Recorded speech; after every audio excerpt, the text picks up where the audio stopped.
Di Indonesia terdapat banyak sekali keberagaman, dan salah satunya adalah permainan tradisional. Permainan rakyat yang merupakan warisan kebudayaan nenek moyang bangsa Indonesia. Namun, sangat disayangkan, faktanya bahwa orang-orang zaman sekarang lebih tertarik dengan gadget. Oleh karena itu, untuk melestarikan kebudayaan kita, aku dan teman-temanku ingin memperkenalkan beberapa permainan tradisional kepada kalian.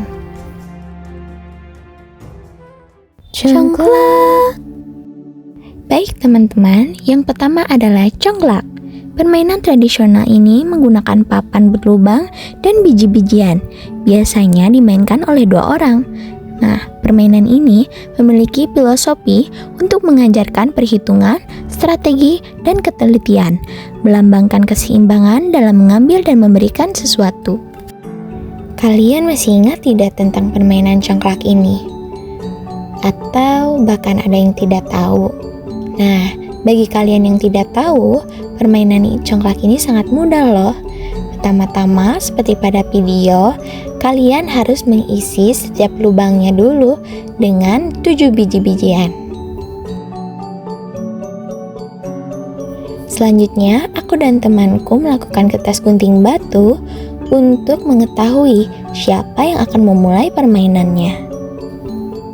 Setelah ditentukan, orang yang pertama mengambil biji-bijian boleh mengambil dari salah satu lubang yang ada di tempatnya. Terus mengitari setiap lubang diisi, dan jangan lupa untuk mengisi rumah kalian sendiri. Nah, jangan sampai mengisi rumah lawan ya. Nah, hal tersebut dilakukannya secara berulang-ulang ya, sampai pemain pertama mati bijinya. Lalu setelah pemain pertama mati, pemain kedua boleh melakukan hal yang sama seperti tadi dengan mengisi setiap lubangnya dengan biji-bijian. Setelah pemain kedua mati, pemain pertama boleh kembali mengisi lubang-lubang dengan biji-bijiannya. Aku dan temanku terus melakukan itu secara bergiliran. Nah, untuk menentukan pemenangnya, kita akan melihat siapa yang daerahnya sudah habis dan tempat tinggalnya paling banyak biji-bijiannya. Sampai seperti ini teman-teman. Wah, pemain kedua sudah menghabiskan biji-bijian di daerahnya nih. Kayaknya aku bakal kalah.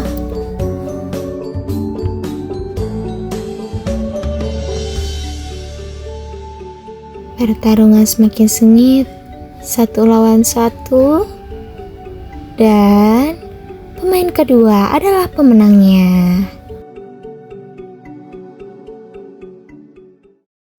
Lompat tali.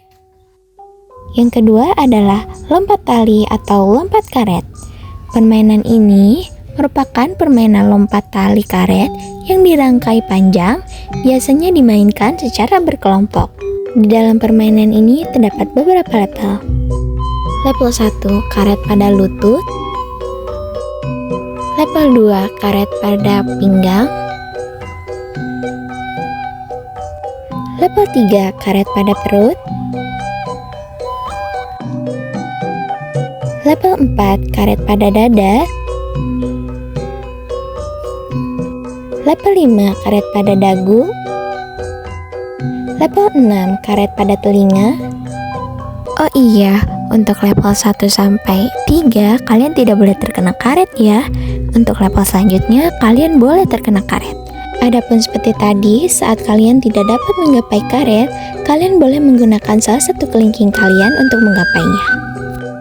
Nah, yang selanjutnya adalah babak kedua. Kalau kalian berhasil melewati babak 1, kalian bisa melakukan level selanjutnya, yaitu adalah naspel.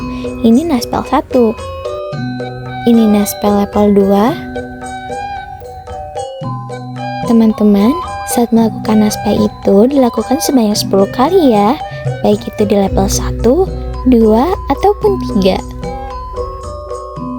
ini Naspel level 3. Teman-teman, sebenarnya aturan tiap level itu sebenarnya beda-beda ya tiap daerah. Mudah kan cara mainnya?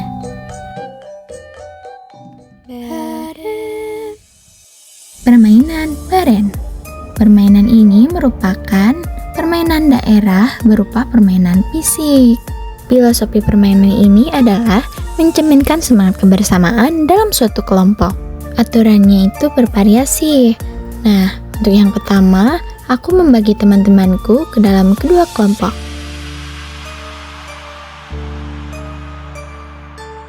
Kelompok pertama, kelompok kedua. Sebelum memulai permainan, ingat teman-teman, kalian harus membuat batas garis tengah untuk menentukan daerah setiap kelompok.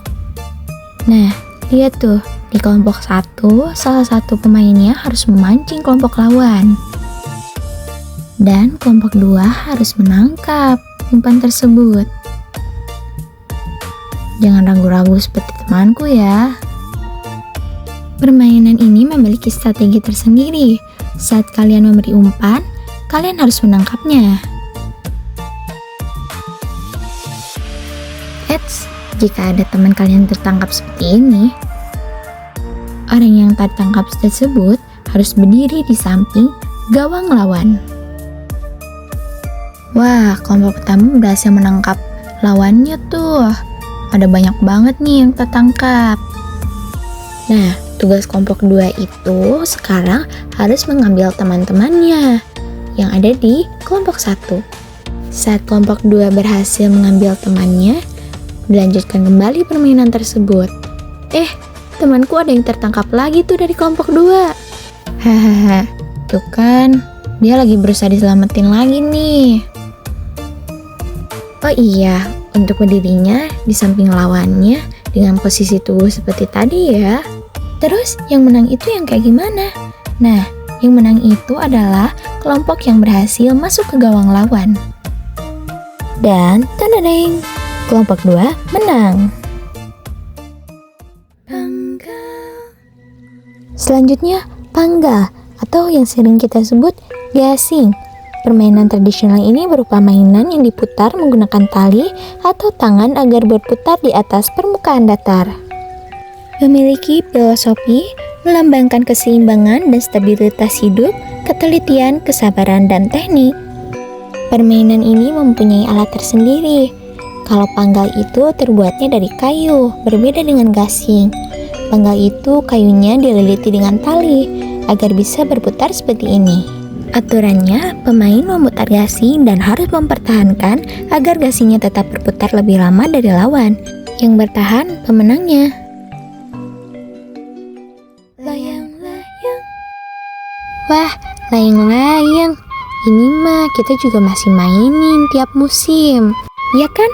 Layang-layang ini permainan tradisional menggunakan kerangka ringan, bambu atau kayu yang dilapisi kertas atau plastik, diterbangkan dengan bantuan angin dan diikat oleh tali layang-layangnya.